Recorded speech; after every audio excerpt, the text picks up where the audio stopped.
Bankless Nation, welcome to another State of the Nation. Got a hot episode for you today. We've got Polygon on, but we're talking about this.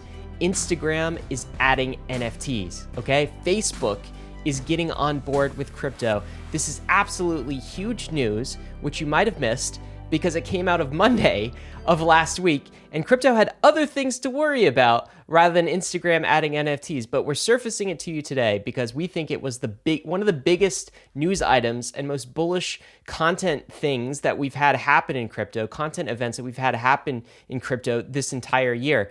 And that's not even the only thing we're talking about, David. What else are we covering in this episode? Yes, Stripe also doing Web3 things. And really the theme of this episode, if you can expand your brain and project this into the future, this is really the Web3ization of Web2 platforms.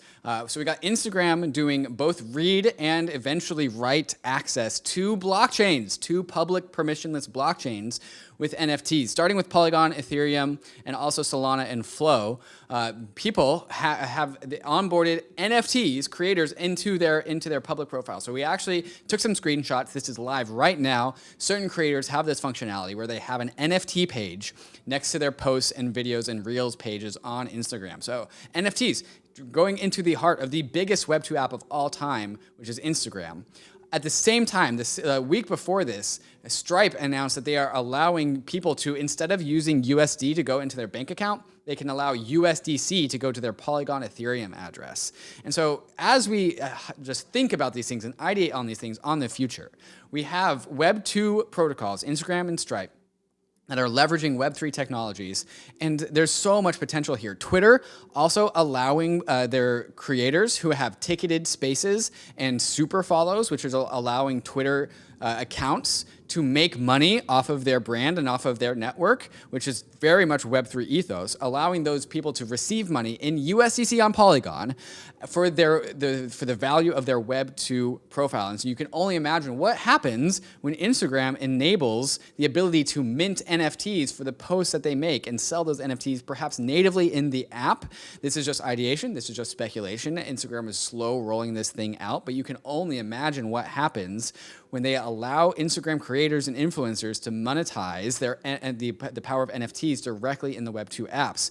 Where I'm going with this, Ryan, and why this is such a long-winded intro, is that you can also talk about the composability of Web2 apps because now they're based on all the same blockchains.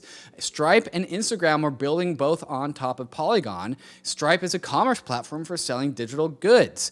Instagram is a platform for viewing digital goods and also has its own shop features. What happens when we can make these things composable with each other? Because they're now based on Web3 protocols. Ryan, there's not much there's a lot of stuff that's under NDA, and so we got as much out of Sandeep and Mihailo that we could from the Polygon team. But this is going to be something that is a long developing story that I'm really excited for. It's going to keep us entertained during the bear market. But really, like I said at the beginning, this is the Web3ization of Web2 protocols. Yeah, it's certainly really cool. And I'll just say it. We said it in the podcast. I'll just say it again. 2.9 billion people are part of the Instagram, Facebook social network, okay? And they're about to get an onboarding path into crypto through NFTs. You know, our best onboarding tool that crypto has ever produced. Full disclosure, David and I are excited, bullish about Polygon. I'm also an advisor of Polygon. We really believe in what they're doing over there and the pragmatic approach. Ryan, I'm super eager to get into this conversation with the two co-founders of Polygon, Mihailo and Sandeep. But we also have got to talk about ALCHEMIX's self-repaying loan technology, because this is one of the few things in the world of crypto that is uniquely created by crypto. You cannot recreate this feature, this function, inside of the world of TradFi. It's something that only crypto can produce. If you guys are not familiar with ALCHEMIX, it's a self-repaying loan system. So if you take like $10,000, you put it into ALCHEMIX, it'll go yield farm that 10,000 DAI in DeFi for you, just as yield farming aggregators do. But also at the same time, ALCHEMIX lets you borrow 50% of your deposits while your loan automatically pays itself off. It is just absolute alchemy, if you will, perhaps why they call it ALCHEMIX. It's a self-repaying loans. Don't tell this to anyone that has student debt. They'll get mad. But it's pretty crazy. And not only can you do this with stablecoins like DAI, but you can also do this with Ether. And so if you just a self-repaying loan, it pays itself back. And so you can get your future yield payments for your stablecoin yields, your Ether yields in DeFi paid to you up front, and that loan will slowly pay itself back. You can avoid liquidations, because we don't like liquidations, because this is a liquidation-free protocol. You cannot get liquidated as a function of the protocol itself. So there is a link in the show notes if you want to take a peek at some of this absolute alchemy magic at bankless.cc/ALCHEMIX. That starts as a capital A at the beginning. Pretty cool stuff. Pretty cool stuff. David, I got to ask you the question before every episode, which is, what is the state of the nation today? Ryan, the state of the nation this week is rebuilding. There was a lot of destruction last week, and so we are going into a new phase of crypto, trying to repair what's going on in the crypto industry. But not just that, Ryan.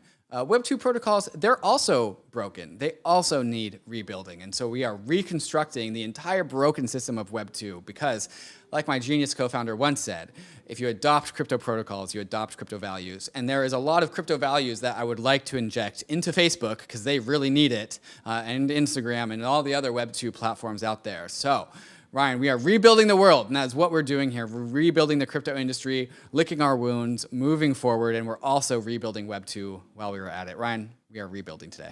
Well, who am I to disagree with your genius co-founder? You know, we'll just leave it at that, and let's get right into the episode with Sandeep and Mihailo. But before we do, we want to thank the sponsors that made this episode possible. If you're trying to grow and preserve your crypto wealth, optimizing your taxes is just as lucrative as trying to find the next hidden gem. ALTO IRA can help you invest in crypto in tax-advantaged ways to help you preserve your hard-earned money. ALTO Crypto IRA lets you invest in more than 150 coins and tokens with all the same tax advantages of an IRA. They make it easy to fund your alternative IRA or crypto IRA via your 401k or by contributing directly from your bank account. There is no setup or account fees, and it's all you need to do to invest in crypto tax-free. Let me repeat that again. You can invest in crypto tax-free. Diversify like the pros and trade without tax headaches. Open an ALTO Crypto IRA to invest in crypto tax-free. Just go to altoira.com/bankless. That's ALTOIRA.com/bankless and start investing in crypto today.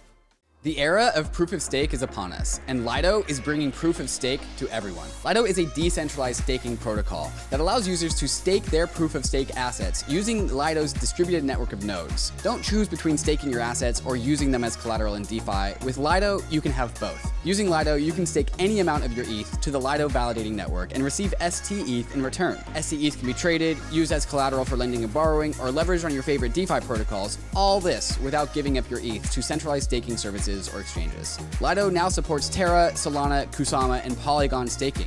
Whatever your preferred proof of stake asset is, LIDO is here to take away the complexities of staking while enabling you to get liquidity on your stake. If you want to stake your ETH, Terra, Sol, or Matic and get liquidity on your stake, go to lido.fi to get started. That's lido.fi to get started.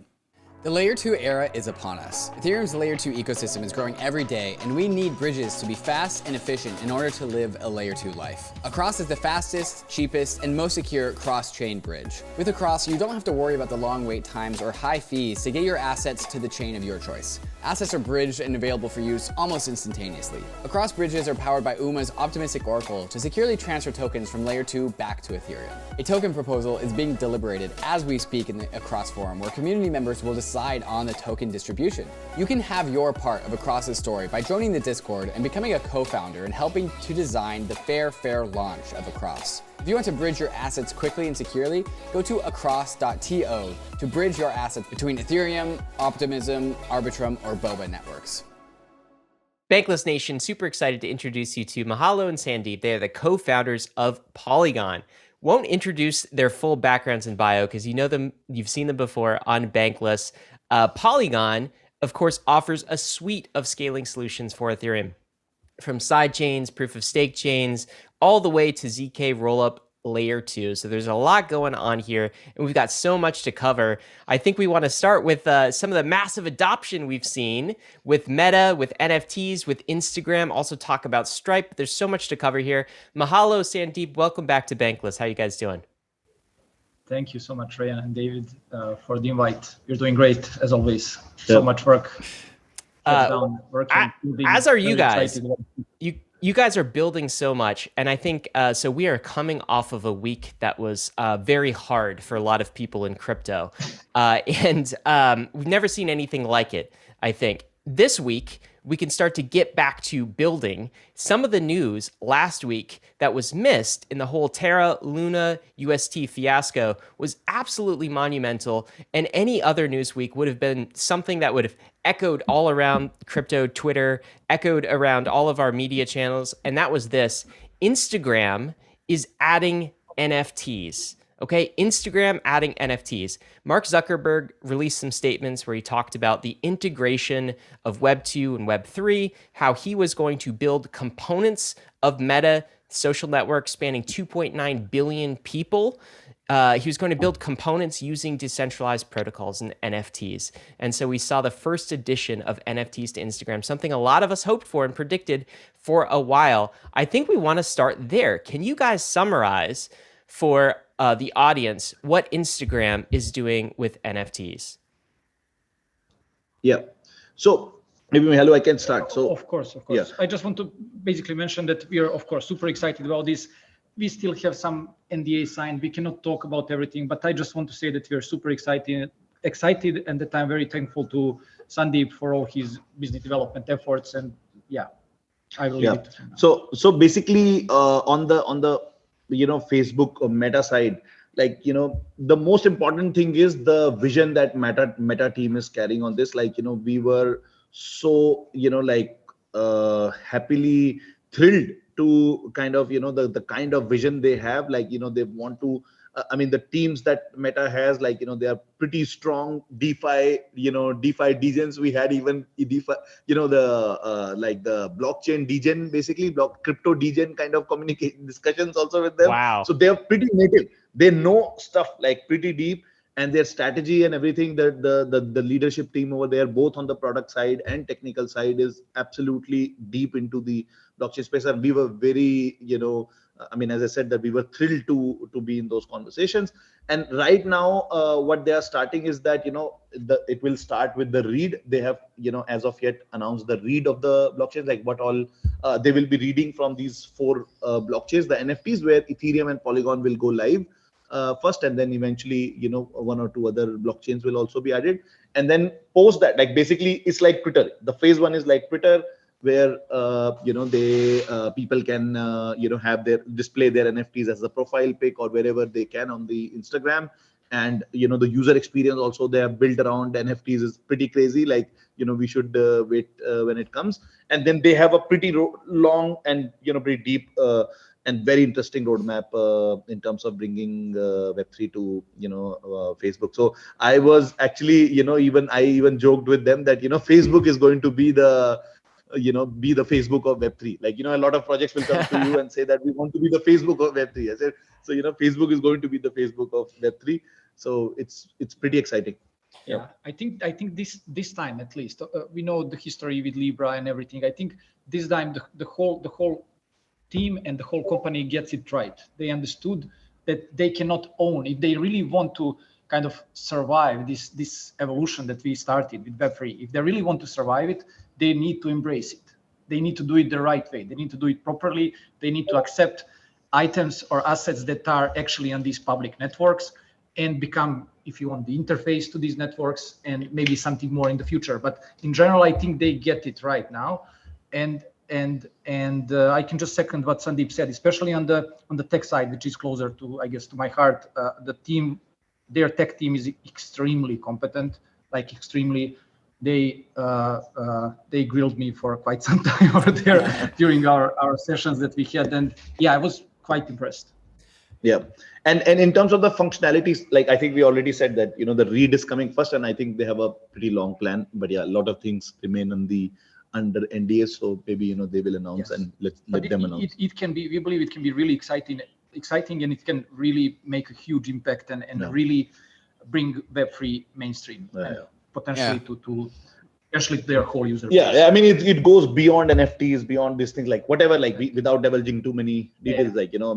It's pretty impressive. Yeah. And again, the point is that I think at least that they understand that they cannot make walled gardens anymore. If you want to support this Web3 asset movement inside and outside of this whatever Meta ecosystem, needs to be permissionless, needs to be allowed, and yeah, it's pretty exciting. Amazing, amazing. And something that Ryan has said a number of times before is that when you adopt crypto protocols, you adopt crypto values. So maybe, cautiously optimistic, of course, but maybe Facebook is turning a page when it integrates Web3 things. It's going to have to actually induce some Web3 values into its product.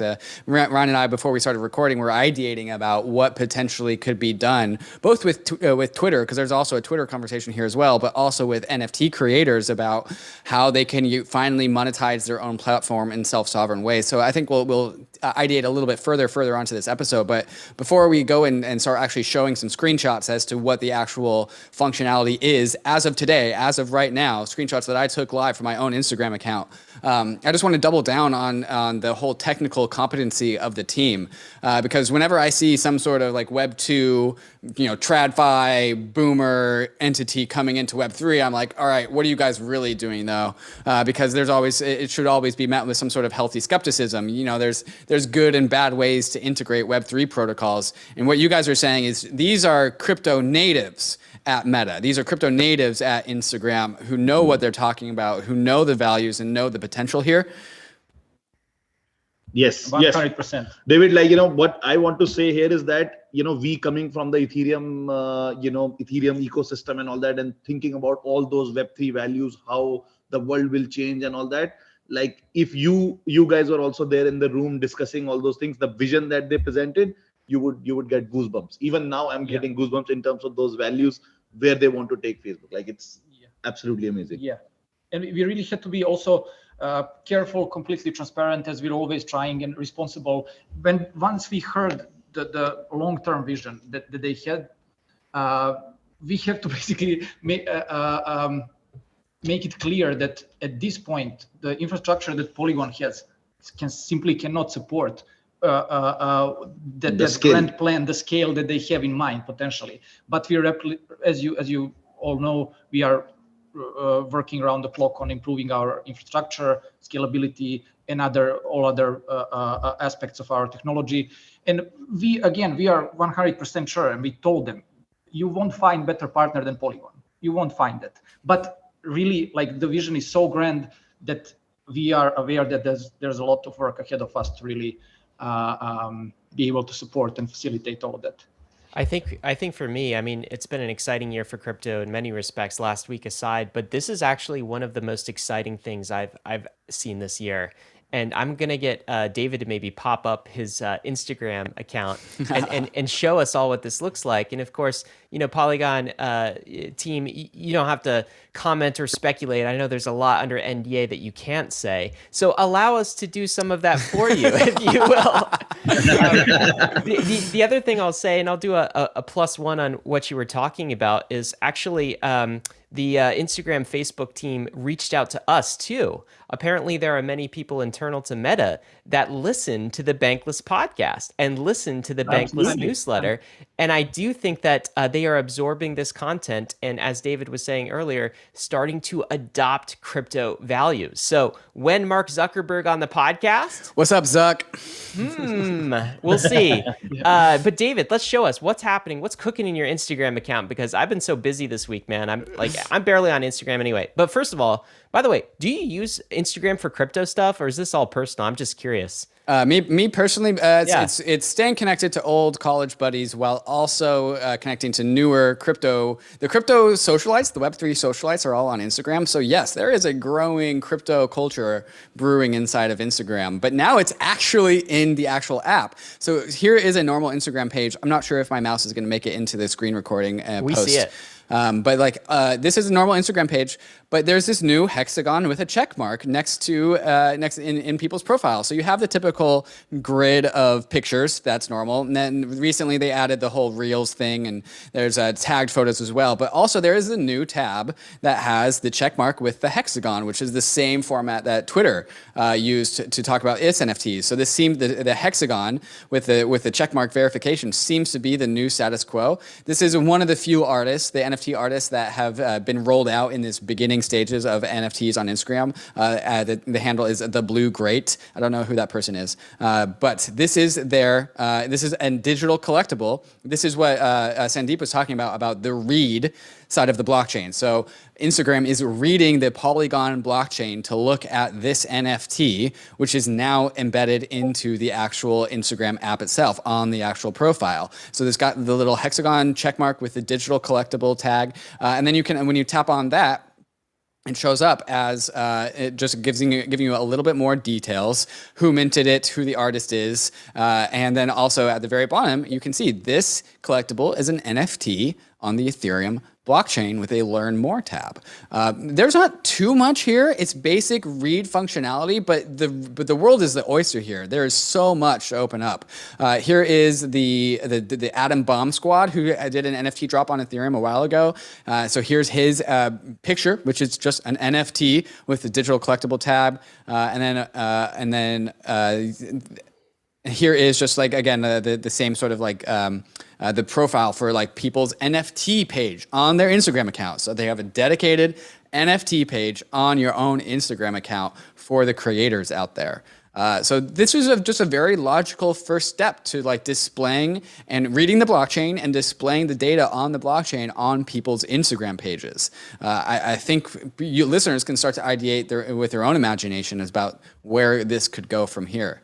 Yeah, it's like maybe I'm easily impressed, but I don't think so, because this is just a flag in the ground for what Facebook, Meta, Instagram are going to do in the future, okay? And crossing the Rubicon of actually connecting and basing your strategy on Ethereum, on Polygon, on other blockchains, that is the thing I wasn't ever sure, and I think a lot of people weren't sure they'd actually cross. Back in 2018, it was very much the narrative was Web 2 was going to come and build their own chains and knock out Ethereum, knock out Bitcoin, sort of centralize the universe. That paradigm has completely shifted this cycle. Now it's not about replacing, it's about building on top of, which is the perfect space. So David, you know how we talk about the DeFi mullet all of the time, okay? This is the Web 2 mullet, man. We got two mullets going. The creator mullet. Yeah, it's the creator mullet. And what's happening is we're getting kind of like Web 2 social in the front, and then we've got Web 3 in the back. We've got crypto and we've got blockchain. So you can imagine, listener, if you saw some of the demos, if you're watching on YouTube, what the possibilities are. The ability to now write back to a chain like Polygon or Ethereum, a creator minting their own NFTs, a link out to a place to purchase these NFTs through OpenSea. My God, like NFT passes where there's like pieces of Instagram that are exclusive and you have to have an NFT in your wallet in order to access them. There's so many different ideas here. And if there's one thing Instagram and Facebook and Meta could do, it's actually build features that their communities want. So super bullish on what's coming down the pipeline. David, you want to say something before we throw it back to these guys? I know we're having fun speculating here. Right. Yeah. So since you guys are on NDA, the world is our oyster to think about. And we see similar activity going around with Twitter. And we'll get to this later in the show when we talk about the Stripe integration with USDC on Polygon. Twitter is going to be allowing the users, their creators who have ticketed spaces and super follows. These are current features inside of Twitter. The creators can receive payment in USDC on Polygon for this activity on Twitter. You can only imagine what happens when Instagram elevates itself from not only just reading the blockchain, but reading and writing to the blockchain. As you upload an Instagram post, a movie, a picture, something to Instagram, maybe there's a toggle button saying, would you like to mint this as an NFT on Polygon? And then it's as you make the post on Instagram, it becomes an NFT. And there's already like Web2 TradFi normie shop features embedded in Instagram today. So it's not that far like away from reason to think that USDC on Polygon can be made to purchase NFTs uploaded by creators that got minted on Polygon directly from the Instagram app itself. I know you guys are under NDA, so these are our ideations. Is there anything that has come to mind about these hypothetical use cases about what you can do with Instagram on Polygon? Are we in the ballpark, guys? Yeah. No, Yeah, maybe you are, maybe you are not. Who knows? I didn't really listen to what you guys were talking. Yeah. No, you guys have great ideas, and as we said, this team really knows their thing. And as you said, they're listening to Bankless, and it's really exciting. But David, like one more thing, like you said, you presented very nice ideas that what could happen on Instagram. I would say, think even beyond. Like I'll just leave at that. Like their vision is pretty grand. Like I would say. I have never been told that I need to think bigger, Sandeep. That is first. It's even more bullish than you think, David. But Ryan, you really nailed it. Like this is a big paradigm shift from co-opting and hijacking Web3 to embracing Web3 and becoming the interface or the gateway to Web3 in a manner similar to centralized exchanges are. Centralized exchanges definitely contributed to the ecosystem significantly by onboarding users to the actual Web3 and actual protocols. Here we have basically a company with multi-billion user base. And they are really taking this seriously, and this is really a big opportunity for the industry and big opportunity for Polygon. First of all, now we are basically challenged. Previously, we were building tech, and we were hoping, we will onboard this 1 billion users and onboard the world to Polygon and Ethereum as we were hoping.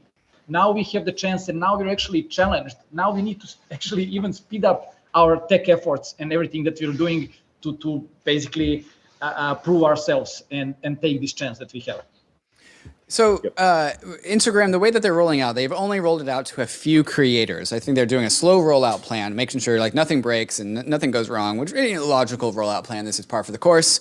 As they onboard more and more creators, they'll figure out more and more things to do and be able to iterate better. But I can only imagine that like when they finally roll this out to the entire Instagram app for all creators and then also all for users, that's a lot of activity. Is a Polygon L2 have the capacity to support Instagram if they release the NFT minting, NFT transfers? Like, are you guys, I mean, L2s are scalable, but like there's limits to everything. Are you guys ready to be able to host an entire Instagram app of activity?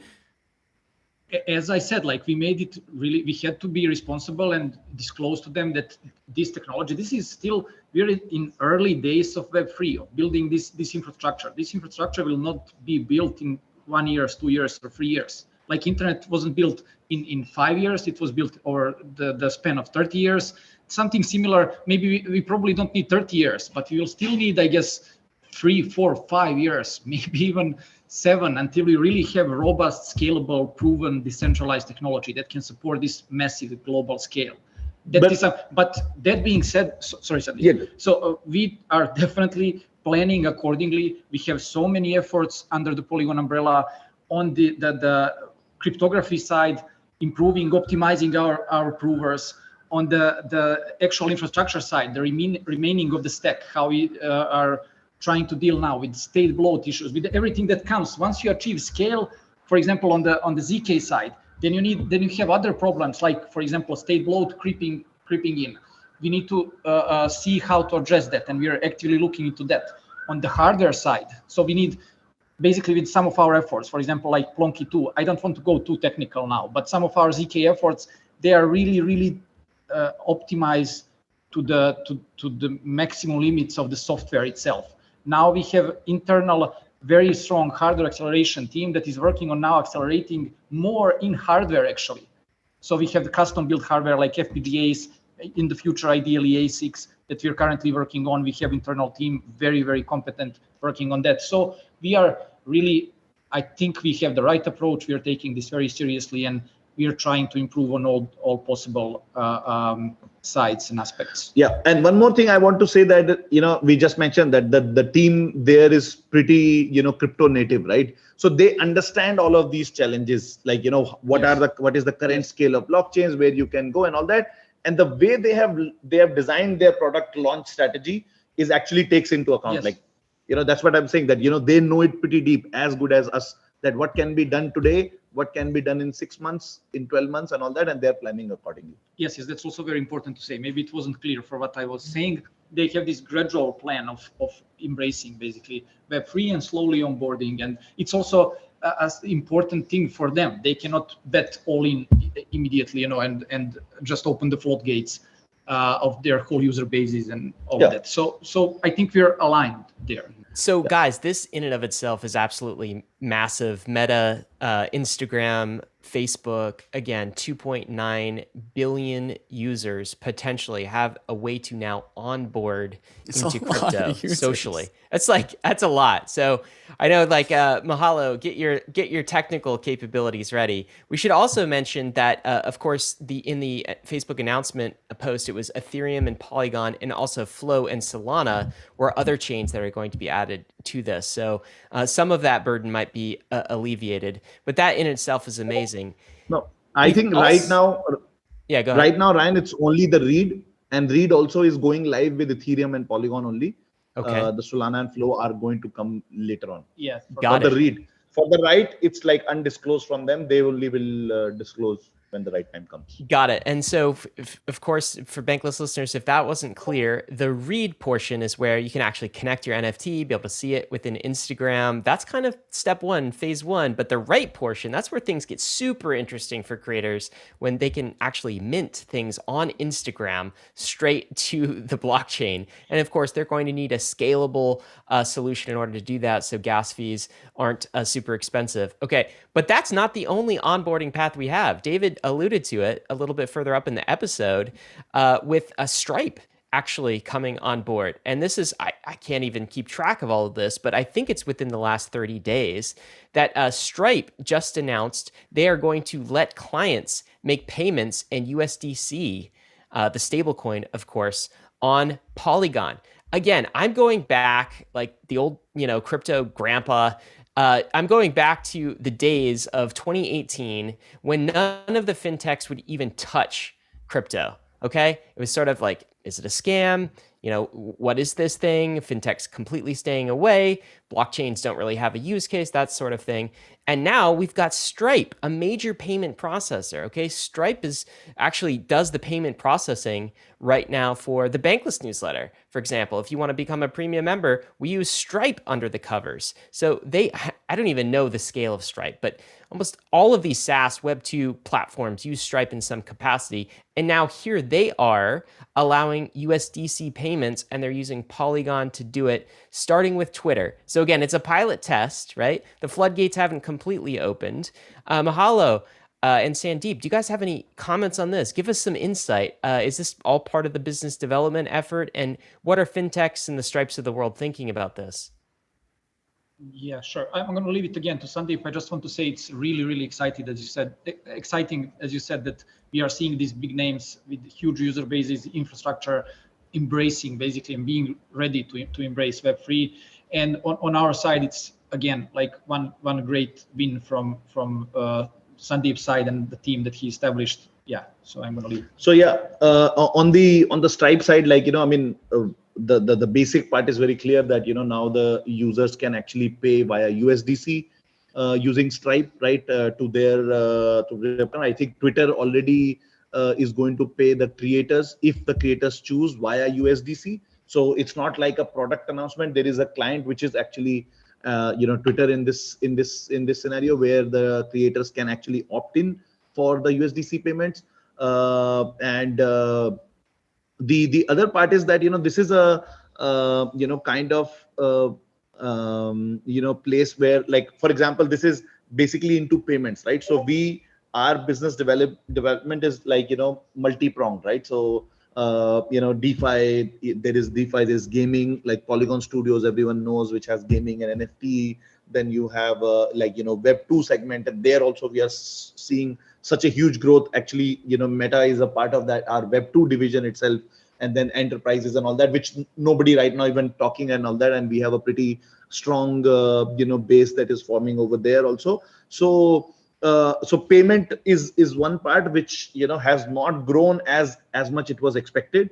I think because both BTC and Ethereum payments were not tenable before, but now with, let's say, the layer 2s coming along, we have a Ethereum like Polygon Hermes rollup is already live, which only supports payments, and then Polygon POS chain is there, which supports all these stablecoin payments and all that. So the payments are one particular division where we keep we have a long-term strategic focus. We have like probably to the scale of Stripe or some even bigger players on the payment side who are dabbling with it, and probably we'll reach a place where hundreds of millions of payments can be routed through Polygon. And when people think Polygon right now, they all think only Polygon POS, but Polygon is a multi-chain ecosystem. Maybe maybe there could be a roll-up which is only optimized for payments, which could process like hundreds of thousands or millions of payments in a single day. And those roll-ups can be there on top of Ethereum and all that. So there is a lot happening in that sense.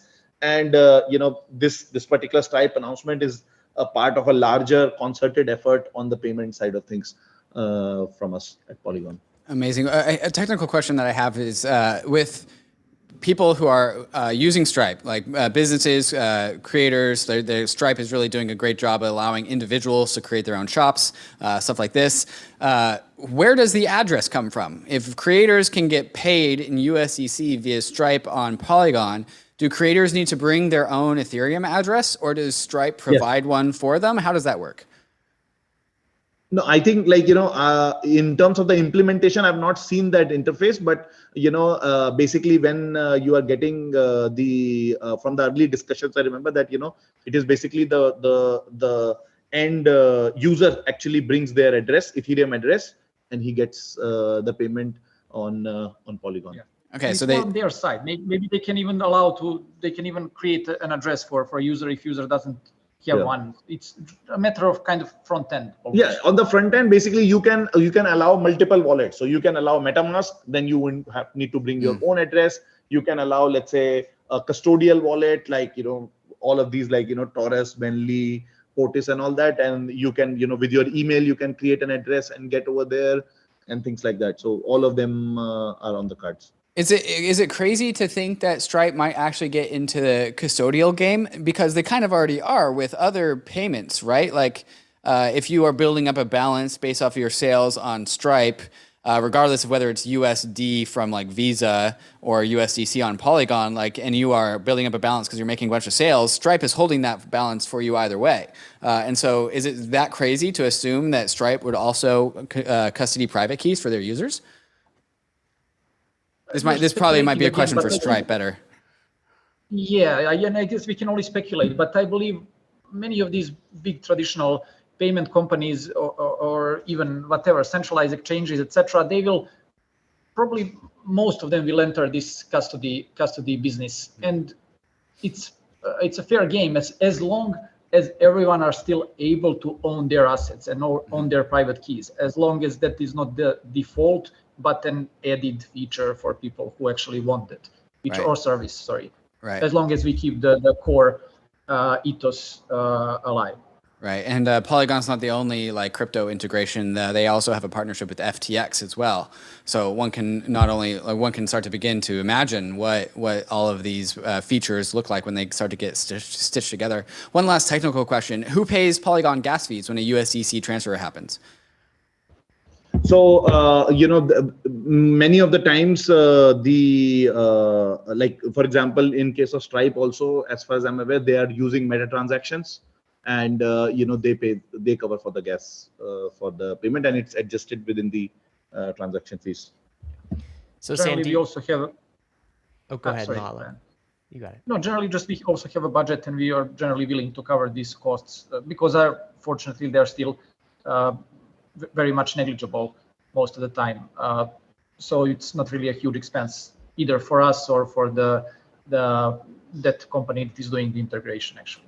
AAVE is the leading decentralized liquidity protocol, and now AAVE v3 is here. AAVE v3 has powerful new features to enable you to get the most out of DeFi, including isolation mode, which allows for many more markets to be launched with more exotic collateral types, and also efficiency mode, which allows for higher loan-to-value ratios, and of course, portals, allowing users to port their AAVE position across all of the networks that AAVE operates on, like Polygon, Phantom, Avalanche, Arbitrum, Optimism, and Harmony. The beautiful thing about AAVE is that it's completely open source, decentralized, and governed by its community, enabling a truly bankless future for us all. To get your first crypto collateralized loan, get started at aave.com. That's AAVE.com. And also check out the AAVE protocol governance forums to see what more than 100,000 DAO members are all raving about at governance.aave.com.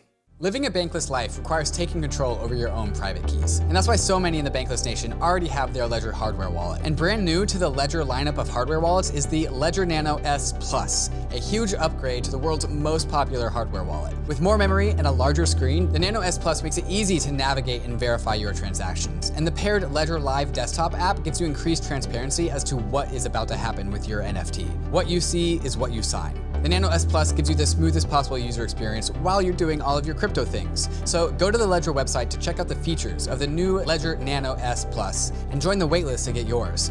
And don't forget about the Crypto Life card, also powered by Ledger. The CL card is a crypto debit card that hooks right into the Ledger Live app, right next to all the DeFi apps and services that you're already used to doing, like swapping tokens and staking. So if you don't have a Ledger hardware wallet, go to ledger.com, grab a Ledger, and take control over your crypto. ARBITRUM is an Ethereum Layer 2 scaling solution that's going to completely change how we use DeFi and NFTs. Over 300 projects have already deployed to ARBITRUM, and the DeFi and NFT ecosystems are growing rapidly. Some of the coolest and newest NFT collections have chosen ARBITRUM as their home, all the while DeFi protocols continue to see increased usage and liquidity. Using ARBITRUM has never been easier, especially with the ability to deposit directly into ARBITRUM through all the exchanges, including Binance, FTX, Huobi, and Crypto.com. Once inside, you'll notice ARBITRUM increases Ethereum speed by orders of magnitude for a fraction of the cost of the average gas fee. If you're a developer who wants low gas fees and instant transactions for your users, visit arbitrum.io/developer to start building your dApp on ARBITRUM. If you're a degen, many of your favorite dApps on Ethereum are already on ARBITRUM, with many moving over every day. Go to bridge.arbitrum.io now to start bridging over your ETH and other tokens in order to experience DeFi and NFTs in the way it was always meant to be: fast, cheap, secure, and friction-free. Okay, so guys, the theme of this episode so far has been onboarding the world, which is really what we're beginning to see in a way we've never seen in previous cycles, right? And this is all happening during the so-called bear market that crypto is in, this crypto recession. So this is why we are so bullish on Bankless still. It's all of this building is getting done.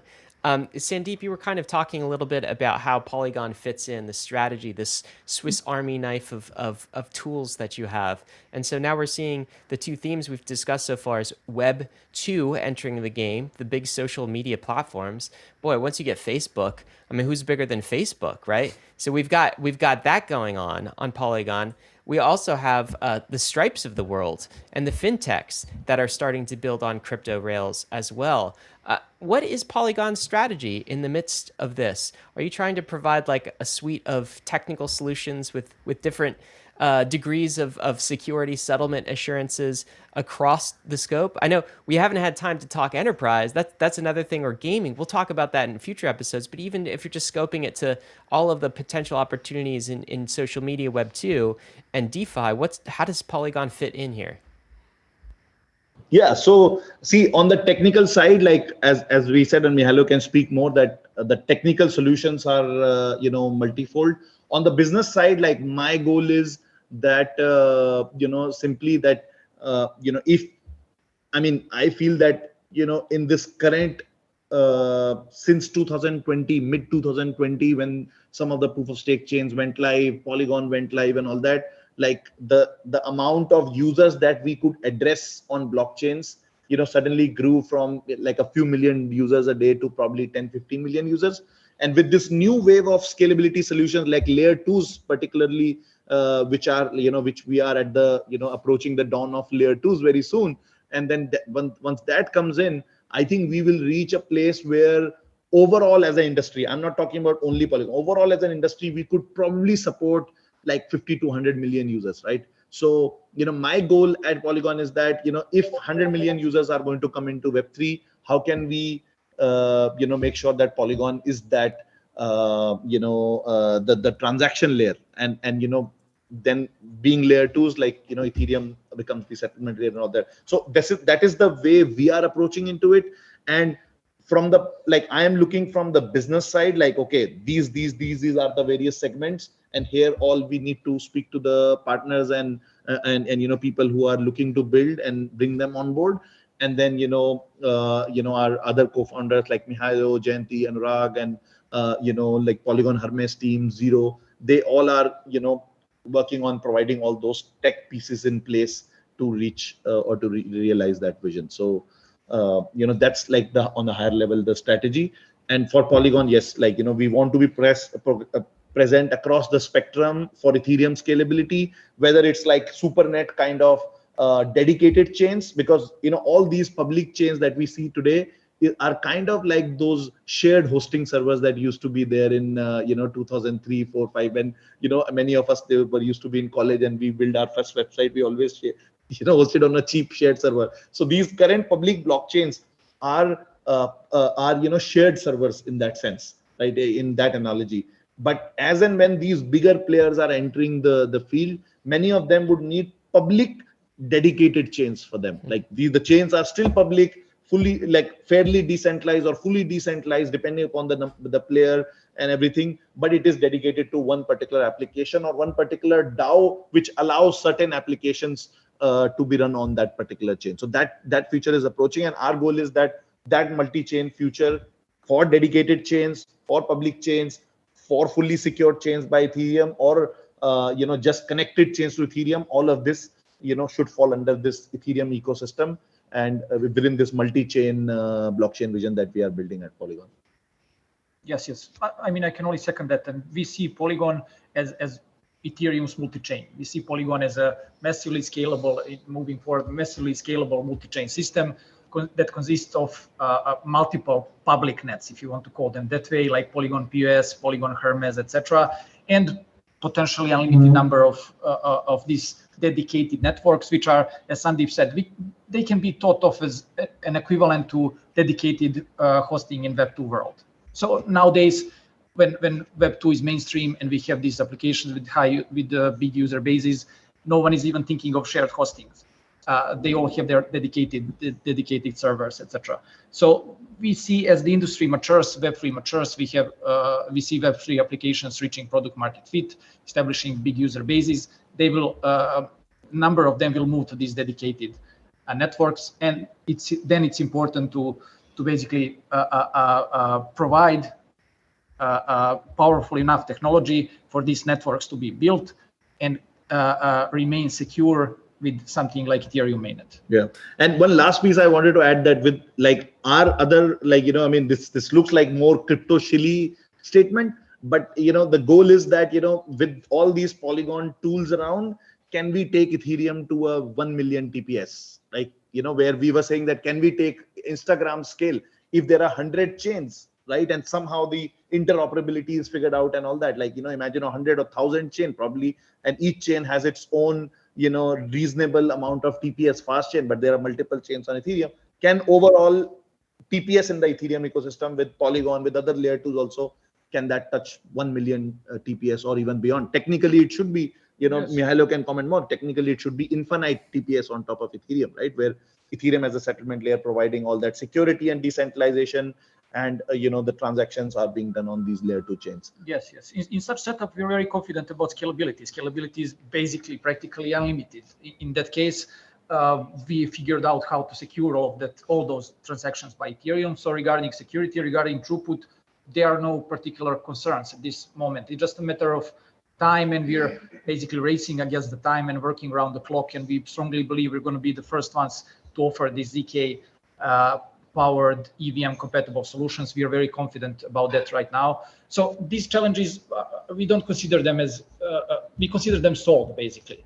We're going to, what we need to focus on is interoperability at some point, and how we're going to connect this multitude of chains and enable them to exchange messages in some seamless manner. That is something that we need to focus on. But these other challenges like security and throughput, I think they're practically solved. It's just a matter of time now. I do think for people who haven't listened to our previous episode that we did with Polygon, where we sort of broke down the Swiss Army knife of different chain tools that you have, and the degrees of kind of security and settlement risks, spanning from like side chains to like POS chains, all the way to all of the ZK rollup stuff you're doing, should go listen to that episode, or for Bankless listeners back to that to get the full scope. But there's one thing that you mentioned, Sandeep, and I'm wondering, Mihailo, if you could comment on this. So this thing called Supernets was also launched within the last 30 days or so. This is another tool on the Swiss Army knife, if you will. What specifically are supernets, Mihailo? Yeah. So supernets are exactly this concept that I and Sandeep previously mentioned, of these dedicated blockchain networks. So as we said, as the industry is maturing, as Web3 is maturing, we will see more and more applications, ideally with huge user bases. And these applications really need high throughput, and the other day even dedicated throughput. They cannot allow themselves to share resources with the 100 or 1,000 other applications and hope for the best, basically. So this is the concept of these application or use case specific chains that we are now offering to the whole community. What is specific about Supernet? So the concept of application specific or use case specific chains is not new, of course. What we're offering with Supernets is we have several, I guess, unique value propositions. Polygon Supernets are first of all based on Polygon Edge, which is our framework for building these dedicated blockchain networks. But on top of it, we're offering several things. First of all, we're offering this shared security concept, where we offer this Polygon set of validators that can provide out-of-the-box security for these chains. And in the future, these chains, once the L2 technology is ready, ideally based on ZK, they can upgrade seamlessly to layer 2s if they decide to do that. It's completely up to these projects. So basically, we cover this whole spectrum of solutions, and we provide different options for security, which is not really the case, or which was not the case with these previously used application-specific chains. On top of it, we are offering this managed service, what we call it. So unfortunately, with these application-specific chains, launching them, it is easy with Polygon Edge to launch these application-specific chains, but maintaining, upgrading them is not really a trivial task, especially for application developers that don't really have that protocol level expertise, don't have expert knowledge, domain knowledge, etc. So unfortunately, we have recently seen some high-profile hacks not in the Polygon ecosystem, but in these application-specific chains, and that is partially because the teams were not really fully ready to maintain this somewhat complex architecture. So what we're offering with Supernets is basically a team of certified partners. These are experienced dev shops and dev teams that can actually help these application teams manage their chains, manage upgrades, manage security, DevOps, etc. So it's like a convenient thing for these application developers to basically focus on what they do the best, to focus on their application, focus on their users, on adoption, don't bother kind of with securing the chain and operating it. And the same goes for this security, whether you opt in to use this Polygon validator pool or you opt in to become a layer 2, you don't think about security anymore. If you want to bootstrap your own application-specific chain, you need to bootstrap a validator set. You need to, if you have a token as an application, you need to think, okay, how I'm going to reward the validators now. You need to incorporate that in your token design. So all these things are consuming a lot of bandwidth of you as an application developer. Instead of this, you kind of, with Supernets, you get your dedicated Ethereum compatible chain out of the box. It is optionally managed by one of Polygon certified partners. And what you do, you just build an application in the same manner like you would on Ethereum. You deploy it to your dedicated chain. You're part of the wider Ethereum ecosystem. It's being managed for you, and you just focus on your application and what you do the best, basically. A line that I recently heard out of Hazu actually has stuck with me, and it was that Ethereum has deregulated the market for execution. And I think that is actually a great way to describe what Polygon is up to, is that there are infinite many ways to construct an execution layer on top of Ethereum. And Polygon is doing every single one. And it's just throwing everything at the wall, and whatever sticks, and whatever's in demand is in demand. And I think that is a really elegant way to find product market fit, because you let the market determine as to what they want. And so this openness and permissionlessness about literally the design constructions that can go into Polygon layer 2s, I think is particularly elegant. But Mihailo and Sandeep, I have one last question for you guys. You guys have grown, Polygon has grown insanely. And Mihailo, I ran into you at DevConnect, and you talked about just like the scale of the Polygon team and how that's grown. And there's so many different chains and so many moving parts. And also, crypto prices, Ether is down 65% in the last like 4 months. And so I'm wondering how you guys are going into this quote unquote bear market. Like, how would you guys plan on weathering the storm? And just overall, do you have any sentiments into the layer 2 side of this industry as we go into a bear market? So, I mean, I mean, as we do like some of the critical things, like, we, even though we are moving at this accelerating, speed, but there are some critical fundamentals that we always, take care of. And you guys know that, recently, the part of like that $450 million fund that we raised, the reason for that was in anticipation of something as catastrophic as this, like, that we experienced. And then we are fairly, I mean, I would say that we are one of the most capitalized, teams in that sense. And one more thing that, for Polygon, how we are seeing this, this decentralized transaction layer that will emerge out, like, how Polygon is built. It's kind of a, conglomerate of various different independent autonomous teams like Polygon, Hermes, Zero. All these teams collaborate with each other, but they have their full autonomy within their divisions and all that. And eventually, when it emerges out, like now with the including the Polygon, Hermes, and Zero co-founders and all that, we have probably like around 10 co-founders, right? Kind of like, who will act as the leader figures in the coming days. So it's not dependent on one single party or one single person in the future when we fully sort of decentralize. So we had to take care, or that these separate teams are amply capitalized for at least 3 to 5 years of work, which we believe is kind of at max should be the, unless we get into a great depression kind of situation, like it should be like a 1 or 2 year maximum bear cycle. And we have enough amount of firepower to reach there. And on top of that, we have a $1 billion plus worth of Matic tokens also in the foundation, with even at these prices, right? And maybe probably even more than that. So I think we are fairly settled on that for long haul. And in fact, like yesterday only I wrote the mail to to my team internally also, that to everyone basically, and then all the founders are also chipping in over there, is that this is the time for us at Polygon to double down, because this is what we were preparing for, right? This is the bear market where we really shine, because everybody will get throttled out, right? Everybody will slow down, and this is the time where we go aggressive on hiring, marketing, business development, building the cutting edge infrastructure, getting the maximum best talent into the company. And we are already 400 people strong, and we probably like as a whole, I'm saying the whole Polygon, various different entities which are contributing to Polygon protocol. And we believe that within this bear market, I think we will grow to probably 800 or 1,000 people also, who knows. But the goal is to build this large conglomerate which has individual small protocol teams, but they are highly autonomous at their level, but they collaborate and share resources with each other. Each one has their own well-defined role. So that's the goal we see, and that's how we are preparing for the bear market. Modular Polygon, just like modular Ethereum, huh? Yes. And Sandeep said, we're really well capitalized at this point, so we have no concerns on that side. We're more motivated than ever.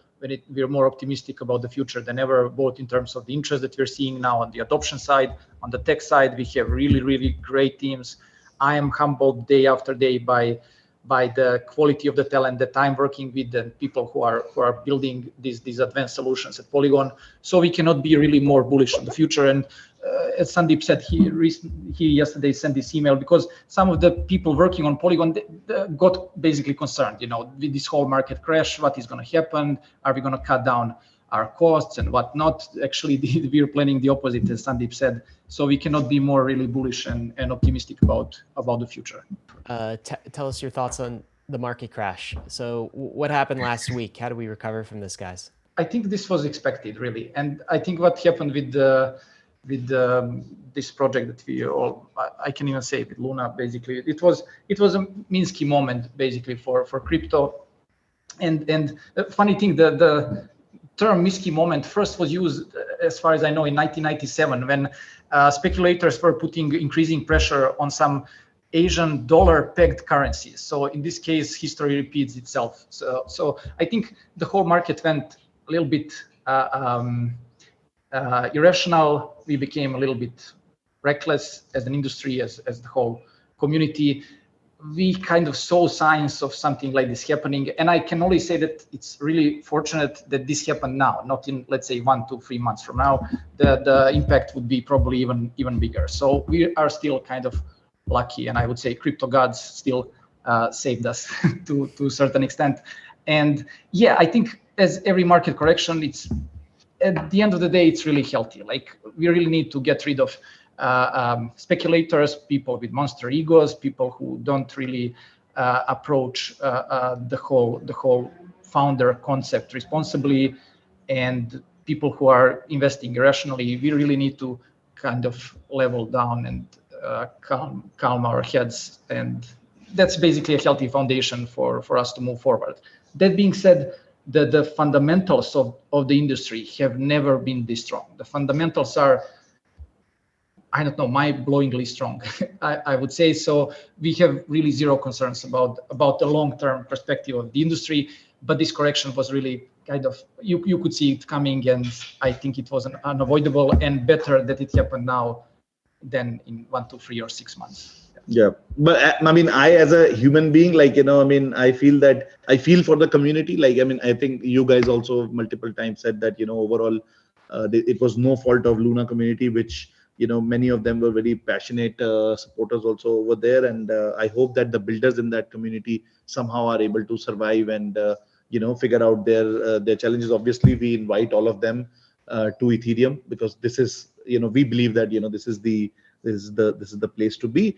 And individually, or as the team members also, like, you know, that I also tweeted out, like, you know, as human beings, like I know that I think that Doe recently had a baby, and I also, like, last Friday had a baby, and, you know, imagine I had to spend like 4 days without even you know, looking at 5 minutes at him. You know, I'll be going crazy. So as a human being, like, I also, you know, tweeted that I hope team maintains that, okay, at the end of this is not beyond life, right? So okay, you know, this was a big mistake, big, you know, problem that got created, or, you know, they created.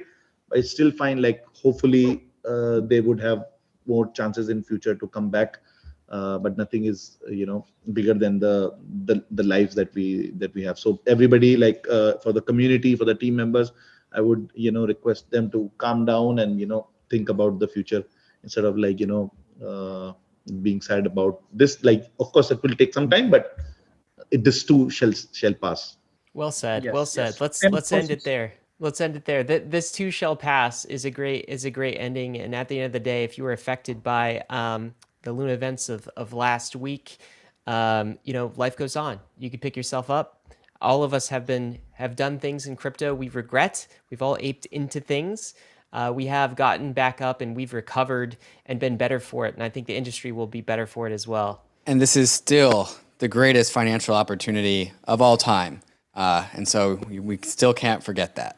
Absolutely. The best opportunities are ahead. Guys, we've gone through so much today, okay? We just talked about onboarding the world through Instagram, adding NFTs, and the fintechs like Stripe, adding Polygon and Ethereum capabilities, stablecoins, USDC, and then we talked about how do we build through the bear market. So Sandeep and Mihailo, thank you so much for joining us. This has been a fantastic episode. Yep. Thank you, guys. Thank you for inviting us here. Thank you so much, guys, for your Always time a and for pleasure. the invite. Of course, as always, risks and disclaimers, guys. Crypto is risky. We say this every episode. I hope you realize it. We make it a point. You could definitely lose what you put in, but we are headed west. This is the frontier. It's not for everyone, but we're glad you're with us on the Bankless journey. Thanks a lot. Hey, we hope you enjoyed the video. If you did, head over to Bankless HQ right now to develop your crypto investing skills and learn how to free yourself from banks and gain your financial independence. We recommend joining our daily newsletter, podcast, and community as a Bankless Premium subscriber to get the most out of your Bankless experience. You'll get access to our market analysis, our alpha leaks, and exclusive content, and even the Bankless token for airdrops, raffles, and unlocks. If you're interested in crypto, the Bankless community is where you want to be. Click the link in the description to become a Bankless Premium subscriber today. Also, don't forget to subscribe to the channel for in-depth interviews with industry leaders, Ask Me Anythings, and weekly roll-ups where we summarize the week in crypto and other fantastic content. Thanks everyone for watching and being on the journey as we build out the Bankless Nation.